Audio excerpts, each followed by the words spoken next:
Olha o que o Courtois falou sobre os times brasileiros no Mundial de Clubes. A resposta dele pegou muita gente de surpresa. Mas antes de tudo, já se inscreve no canal.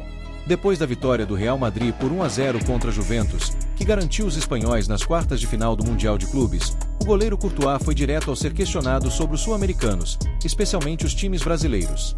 Courtois foi claro, criticou os tuiteiros que duvidam do futebol do Brasil e elogiou o desempenho dos clubes brasileiros no torneio.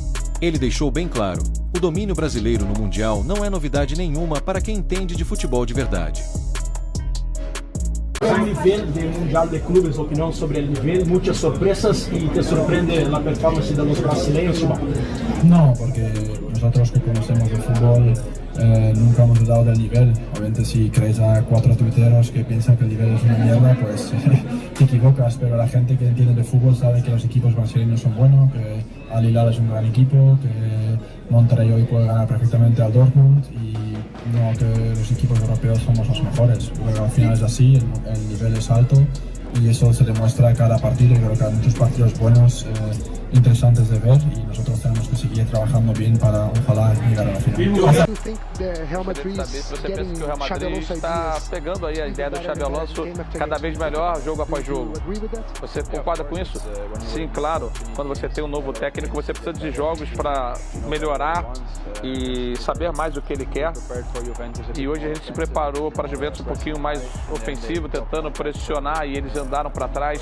Eu acho que no primeiro tempo a gente teve que botar a bola mais rapidamente lado a lado para encontrar o jogador livre, porque quando você transfere a bola de lado a lado, você acaba tendo jogadores mais livres no meio. Foi isso que a gente tentou mudar no intervalo e no segundo tempo a gente criou mais oportunidades. O goleiro deles fez ótimas defesas. A gente fez o gol e a gente se defendeu muito bem. Então essa acabou sendo a coisa mais importante, porque a gente atacou com 11, defendeu com 11 e quando a gente faz isso é um time difícil de ser batido. Você é uma lenda do jogo, um dos maiores goleiros de todos os tempos. Você tem grandes fãs aqui no Brasil. Você tem alguma mensagem para os fãs brasileiros?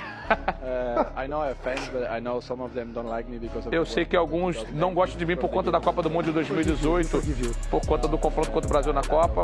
E o Beltrão falou, a gente te perdoa. Ele falou assim, pô, a vida toda eu joguei com brasileiros, desde o Genk.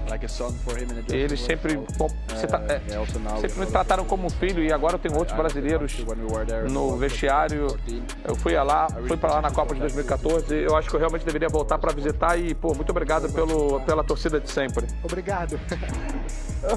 Galera, tamo quanto atrás, diminuir uma distância enquanto, eu vou ficando com a sensação de que havia uma distância maior entre esse segundo bloco do futebol europeu e nós, e essa distância, ela parece ter diminuído.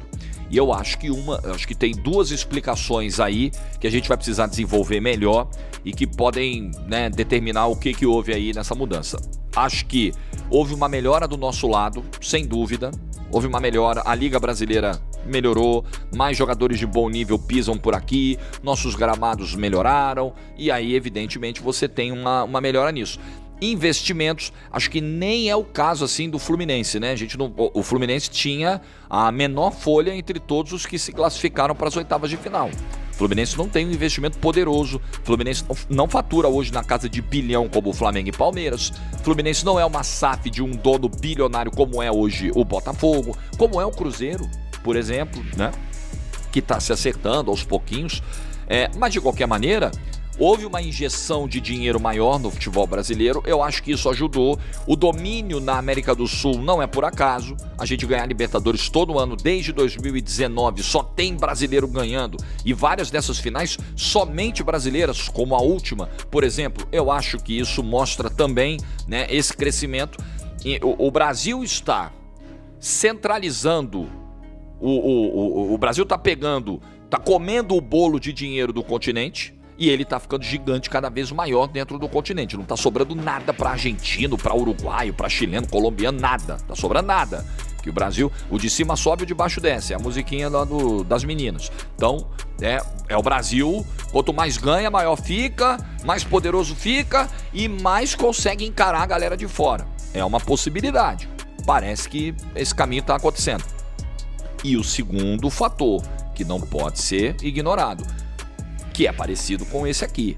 O bolo lá também tá ficando cada vez mais com a galerinha ali de cima. É Bayern, é Real Madrid, é Barcelona, é City, é PSG, é essa turma aí.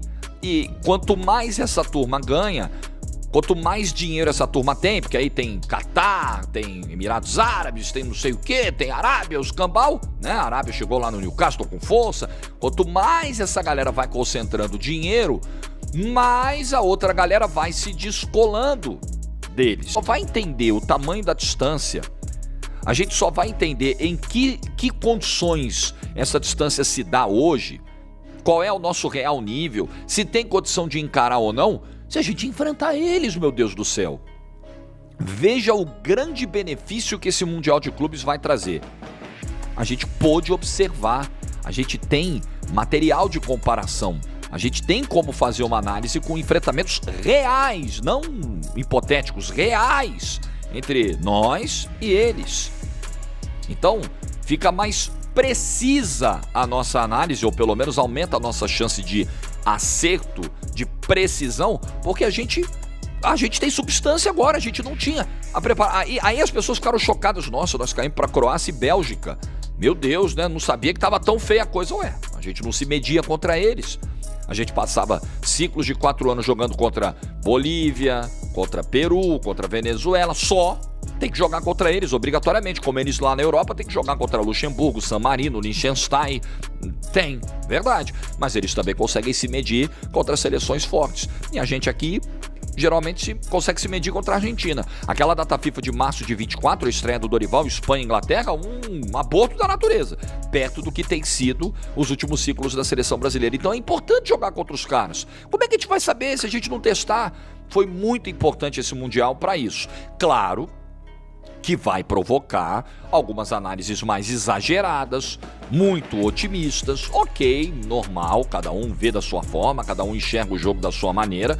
Eu ainda acho que, e o jogo contra o Bayern de Munique, ele só reforçou algo que eu vinha dizendo antes mesmo desse jogo acontecer, que não tem como hoje encarar.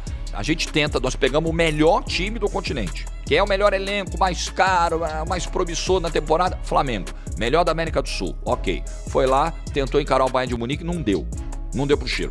Toda vez que o Bayern dava uma apertadinha, pum, gol do Bayern. Toda vez que o Bayern dava uma pressionadinha, virava um barata voa o Flamengo. Então, com essa galera, não dá. Contra o PSG, você vai ganhar um jogo como o Botafogo jogou, num sacrifício, numa luta, um negócio hercúleo, você vai ganhar 1 de 10. Os outros 9 provavelmente você vai perder. Se entra a bola do Kvaratskhelia com 1 minuto de jogo, seria uma avalanche como foi contra a Inter Miami, provavelmente. É ou não é? Provavelmente. Então, com essa galera ainda não dá. E aí, você concorda com o Courtois? Será que os brasileiros estão mesmo calando os críticos no Mundial? Deixa sua opinião aqui nos comentários. E claro, não esquece de se inscrever no canal, deixar aquele like e ativar o sininho para não perder nenhuma bomba do futebol mundial. Até o próximo vídeo.